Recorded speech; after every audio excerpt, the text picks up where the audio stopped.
وإذ قلنا للملائكة اسجدوا لآدم فسجدوا إلا إبليس أبى واستكبر وكان من الكافرين.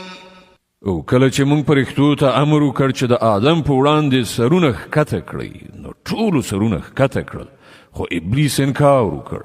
هغه د خپلې لویۍ په غرور اخته و او د نه منونکو له ډلې څخه شو.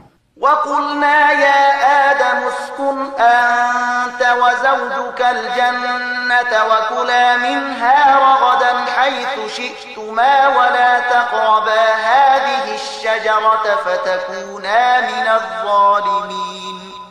او بیا موږ آدم ته وویل چې ته او ستا ماینه دواړه په جنت کې اوسیږئ او دلته په پراخۍ سره چې څه مو زړه غواړي خورئ خو دې ونې ته پام مور ګرځوئ که نه نو په تېري کوونکو کې به وشمېرل شئ.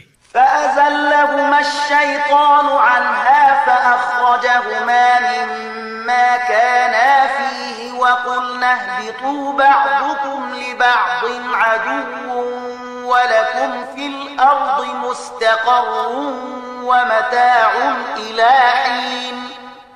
په پای کې شیطان دوی دواړه هغې ونې ته په لمسولو زموږ د امر له مننې واړول او له هغه حالت نه یې ویستل چې هغوی پکې وو.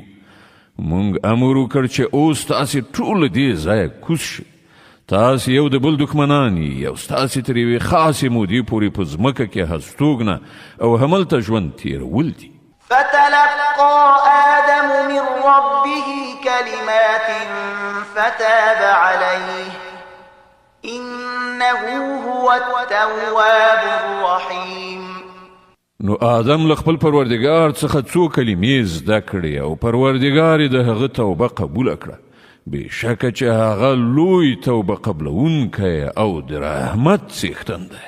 قلنا اهبطوا منها جميعا فإما يأتينكم مني هدى فمن تبع هداي فلا خوف عليهم ولا هم يحزنون. مونږ وویل چې تاسې ټول دې ځایه کوز شئ.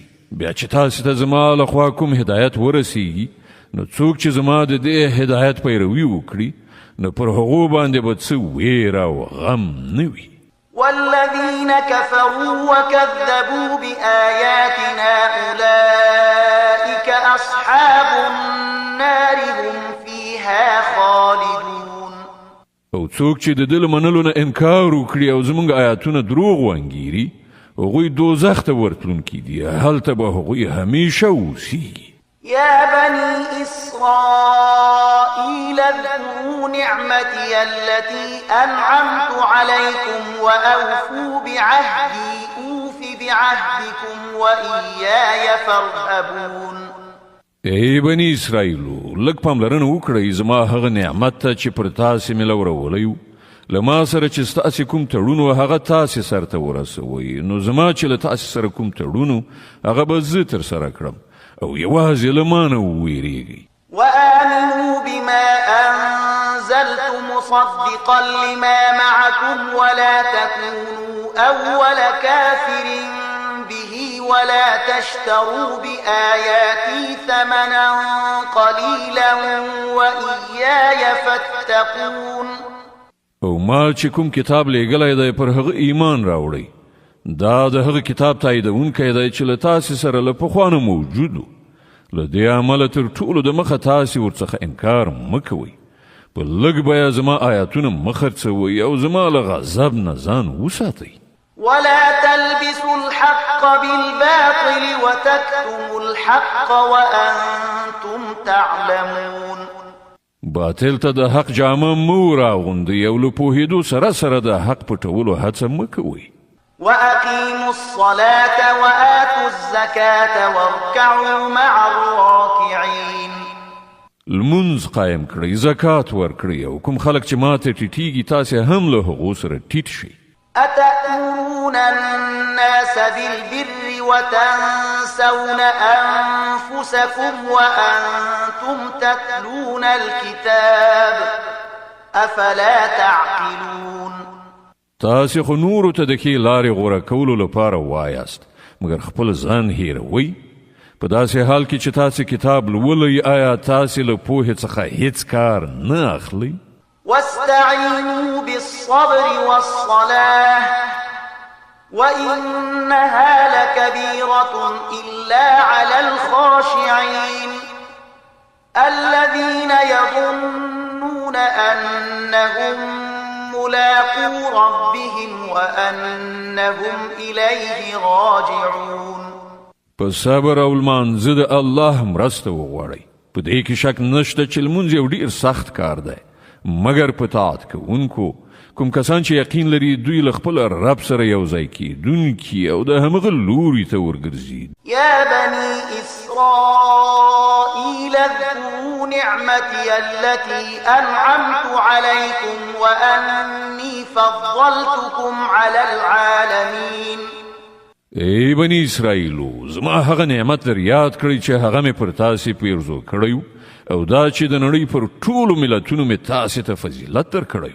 واتقوا يوما لا تجزي نفس عن نفس شيئا ولا يقبل منها شفاعة ولا يؤخذ منها عدل ولا هم ينصرون. او له هغې ورځې وویرېږئ چې هلته هیڅوک هیڅ چا ته یوه ذره په دردو نه خوري، نه د هیڅ چا سپارښتنه ومنله شي، نه هیڅوک د فدیې په بدل کې پرېښودای شي او نه له ګناهکارانو سره له کوم لوري مرسته وکړای شي. وإذ نجيناكم من آل فرعون يسومونكم سوء العذاب يذبحون أبناءكم ويستحيون نساءكم وفي ذلكم بلاء من ربكم عظيم. یاد کړئ هغه وخت چې مونږ تاسې ته د فرعون له غلامۍ نه نجات درکړ. هغو تاسې په سخت عذاب کې اخته کړي وئ، ستاسې زامن یې حلالول او ستاسې لوڼې یې ژوندۍ ساتلې او په دې حالت کې ستاسې د رب له لوري پر تاسې لوی ازمویښت و. وإذ فرقنا بكم البحر فأنجيناكم وأغرقنا آل فرعون وأنتم تنظرون. در یاد کړئ هغه وخت چې ستاسو لپاره مو سمندر څیرې کړ نو تاسې مو وژغورئ او فرعونیان مو په داسې حال کې غرق کړل چې تاسو ورته کتل.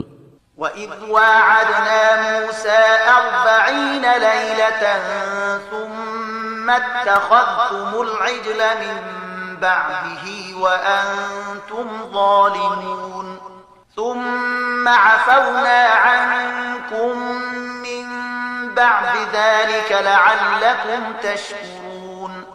در یاد کړئ چې کله مونږ موسی د 40 شپو ورځو په قرارداد راوغوښت نو تاسې د هغه پسې شا خوسکی په خدایي ونیو.